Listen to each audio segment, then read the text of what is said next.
अस्सलाम वालेकुम स्टूडेंट्स। तकरार का लफ्ज़ आपने सुना होगा। तकरार अक्सर हमारे यहाँ ये होता है कि जब दो लोगों में कोई बहस या लड़ाई हो जाती है तो हम कहते हैं कि आपस में तकरार हो गई है, मतलब बहस करना या लड़ाई करना। लेकिन यहाँ तकरार का मतलब बहस करना या लड़ाई नहीं है। तकरार का मतलब दूसरे लफ्ज़ों में जो लिया जाता है, उर्दू ज़बान में इसका लफ्ज़ मतलब है किसी भी चीज़ को बार बार दोहराना, मीन्स के बार बार रिपीट करना। फ़र्ज़ करें छोटे बच्चे हमसे किसी भी चीज़ की ज़िद करते हैं तो वो एक ही चीज़ को बार बार दोहराते रहते हैं, उसको तकरार करना कहते हैं। मतलब बार बार दोहराना, बार बार रिपीट करना। यहाँ पे देखें आपको इसके मीनिंग भी दिए गए हैं।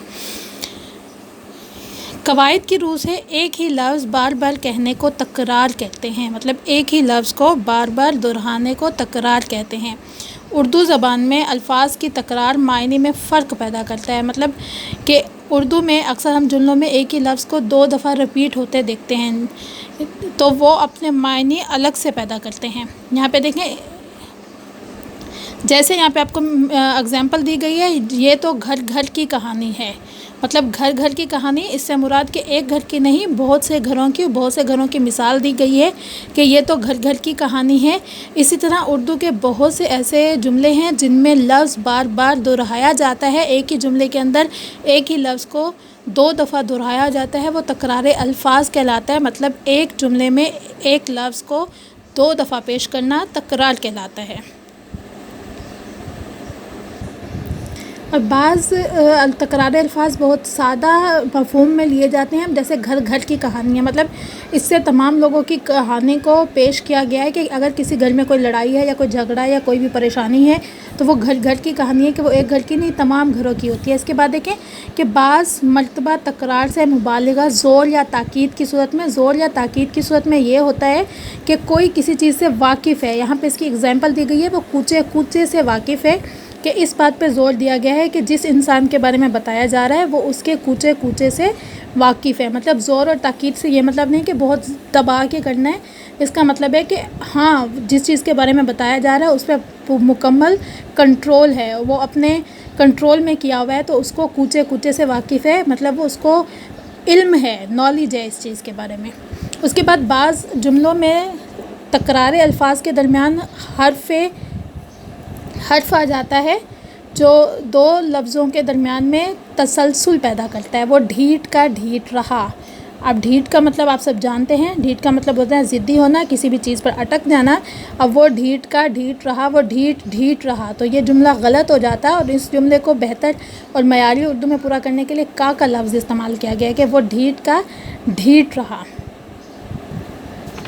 अब देखें आपके नोटबंद के सफ़ा नंबर 7 पर इसकी सरगर्मी नंबर अलिफ मौजूद है। मुदर्रज झैल जुमलों में से तकरार अल्फाज अलहदा कीजिए। अब आपके पास जुमले हैं। अब इसमें पहला जुमला है, रोते रोते बच्चे हलकान हो गए। अब इसमें रोते रोते हमारे पास क्या है, तकरार अल्फाज है। इसके सामने देखें आपके पास कॉलम दिया गया है तकरार अल्फाज का, कि रोते रोते बच्चे हलकान हो गए। उसके बाद अगला है, रफ्ता रफ्ता उनके रिश्तेदारों से ताल्लुकात इस्तवार हुए। रफ्ता रफ्ता आहिस्ता आहिस्ता, मतलब ये किसी के रफ्ता रफ्ता आहिस्ता आहिस्ता उनके रिश्तेदारों से ताल्लुकात इस्तवार हुए। यहाँ हम लोगों ने क्या करना है कि मदरजा झैल जुमलों में से तकरार अल्फाज अलहदा कीजिए। हमने इन जुमलों में से तकरार अल्फाज को अलहदा कर उसके सामने मौजूद कॉलम में लिखना है। लेकिन नंबर 3 वाले पर है, जूं जूं वक्त गुज़रता गया वो कमज़ोर हो गए। जूं जूं इसमें तकरार अल्फाज है, तो आपने इन 3 जुमलों को देखते हुए बाकी के जुमले ख़ुद से मुकम्मल करने हैं। और जो तकरार अल्फाज वाले लफ्ज़ हैं यहाँ पे देख लें, जैसे पहले जुमले में लफ्ज़ था रोते रोते बच्चे हलकान हो गए, तो मैं यहाँ तकरार अल्फाज वाले लफ्ज़ में रोते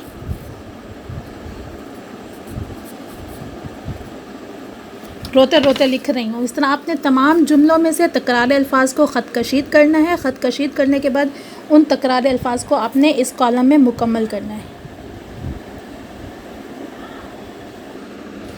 जी। इसके बाद नोटबंद के सफ़ा नंबर 8 पर हैं। इसमें एक्टिविटी सरगर्मी नंबर बे है कि मुदर्रजा झैल खाली जगहों को मुनासिब तकरार अल्फाज से पुल कीजिए। यहाँ पर आपके पास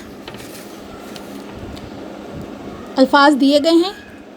नंबर 1 पर है कौन कौन, चलते चलते, गरज गरज, बड़े बड़े, अपनी अपनी, باغ باغ، لڑتے لڑتے، تڑپ تڑپ، واہ واہ، سالوں سال، جوک در جوک،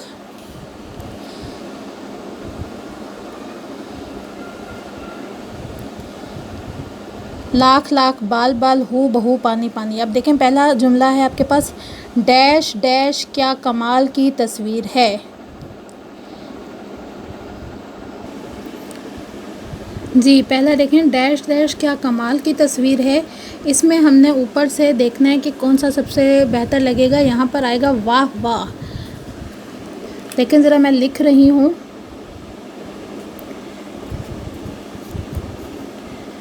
واہ واہ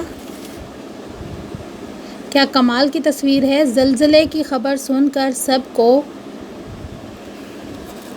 یہاں پہ دیکھیں اپنی اپنی،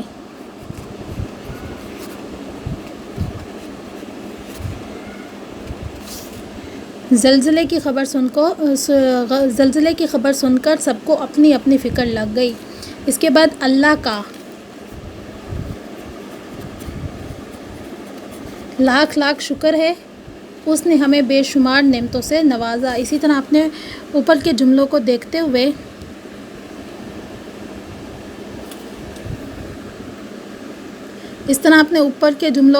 ہوئے نیچے جملے مکمل کرنے ہیں، اوپر کے الفاظ کو دیکھتے ہوئے نیچے جملے مکمل کرنے ہیں۔ یہ آپ کا ہوم ورک ہے جس کو آپ نے مکمل کرنا ہے خود سے، اور اس کے بعد انشاءاللہ جب ہماری زوم کلاس ہوگی تو اس چیز کو ہم دوبارہ ریپیٹ کر لیں گے، دوبارہ ایک دفعہ میں آپ کو سمجھا دوں گی۔